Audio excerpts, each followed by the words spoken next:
Cape Town packs a surprising amount into just 2 days with kids.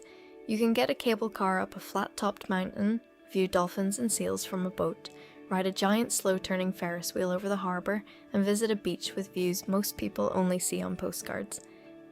This video walks through a complete 48-hour itinerary. Day 1 is built entirely around a single hop-on hop-off bus ticket, and Day 2 is based at the V&A Waterfront, with everything on foot. We will give you real timings, honest costs, and a workable plan for the 2 days. There is a link to a full printable version with all the prices and times in the description below, and this is completely free to download and use. If you do find this video useful, don't forget to subscribe. We are adding new destinations to our catalogue constantly, and subscribing makes sure you won't miss any new videos. A few practicalities before we start the itinerary itself. South Africa uses the rand and cards, and contactless work almost everywhere, though it's worth carrying a little cash for parking and small vendors.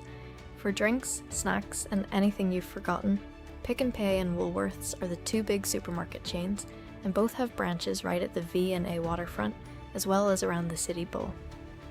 Getting around varies between the 2 days. Day 1 runs entirely on a single 24-hour city sightseeing hop-on hop-off ticket, which also includes the Table Mountain cable car, so it's worth buying online in advance. Day 2 doesn't need a bus or a car at all, since everything is based at the V&A Waterfront and is easily walkable. Uber and Bolt are both widely available in Cape Town and worth having on your phone for anything outside the bus routes or hours, since public transport beyond the hop-on hop-off network is limited for visitors. Table Mountain's Cableway closes in high wind or low cloud, so build some flexibility into your plans and check the live status before setting off.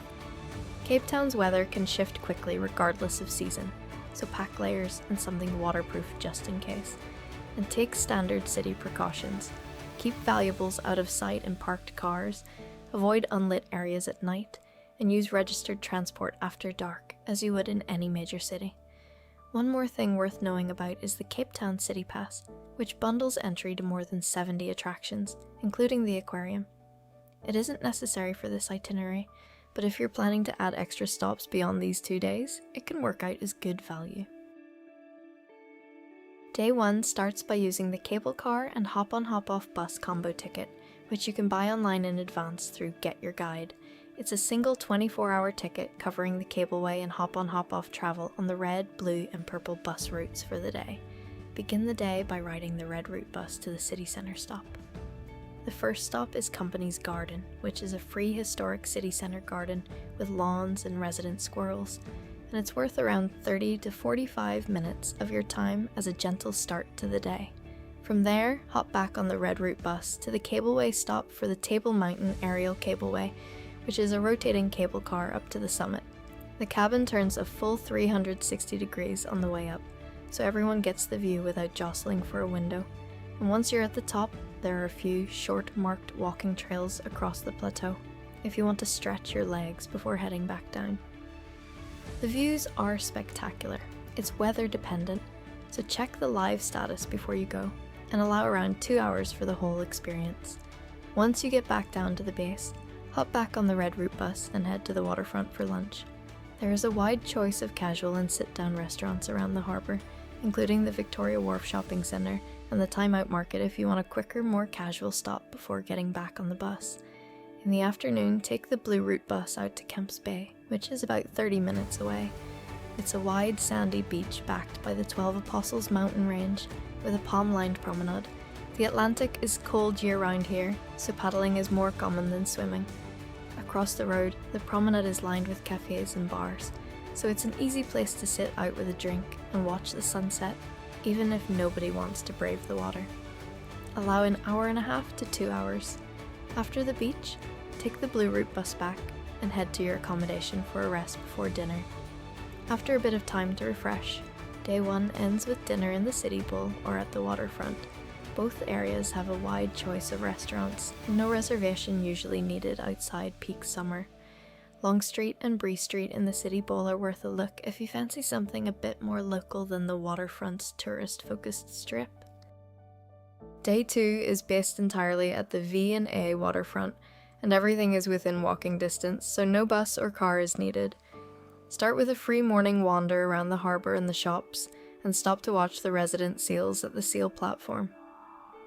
Next on the agenda is a marine wildlife tour from the V&A Waterfront. This is a 90-minute boat trip around Table Bay. Dolphins, Cape fur seals, African penguins, and sunfish are commonly seen, with whales possible depending on season, and it's a genuinely different way to see the coastline than from the shore. It departs a short walk from the harbour and is rated 4.7 stars on GetYourGuide. Sightings can't be guaranteed since they depend on weather and sea conditions. Dress warmly since it's breezy out on the water even on a warm day, and don't forget sunscreen, even if it is a cloudy day. After the tour, go straight for lunch at the waterfront. The harbourside restaurants and food courts make it easy to find something to eat, even for fussy eaters. After lunch, head back to your accommodation for a rest before the afternoon. Then it's on to the Two Oceans Aquarium, which is home to over 3,000 creatures from the Atlantic and Indian Oceans, including a penguin exhibit. There are also daily feeding talks and a touch pool, which tend to go down well with younger kids who want to get hands-on rather than just watch through the glass. It's also a good indoor option if the weather turns or it gets too hot.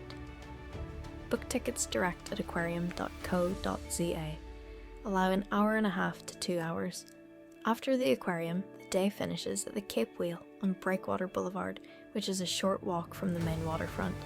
This Ferris wheel gives a 360-degree view of Table Mountain, Robben Island, and the harbour from an enclosed, air-conditioned cabin, and the early evening gives the best light for photos. Each ride is usually 4 revolutions, taking about 12 to 15 minutes, plus queuing time. Then, for the final dinner, head back to the City Bowl, the waterfront, or wherever you're staying. It's worth booking ahead if you'd like a table with a sunset view over the harbour, and there are plenty of ice cream, gelato, and frozen yogurt places around if you would like to end the day with a final sweet treat after dinner. And that is 48 hours in Cape Town with kids, covering Table Mountain, Camps Bay, a marine wildlife boat tour, the Two Oceans Aquarium, and the Cape Wheel. The full printable version of this itinerary, with all the costs and practical tips, is available to download in the description below. If you found this video useful, please subscribe so you don't miss what comes next. New videos go up regularly, and everything is also on the website at tiredbuthappytravel.com, where you'll find written guides and more content alongside the videos. If there's anything you'd change about this itinerary, or somewhere you'd like to see us cover in a future video, leave a comment below. We read all of them, and it genuinely helps other viewers to hear about different experiences or to benefit from some local knowledge. Happy travels and enjoy Cape Town.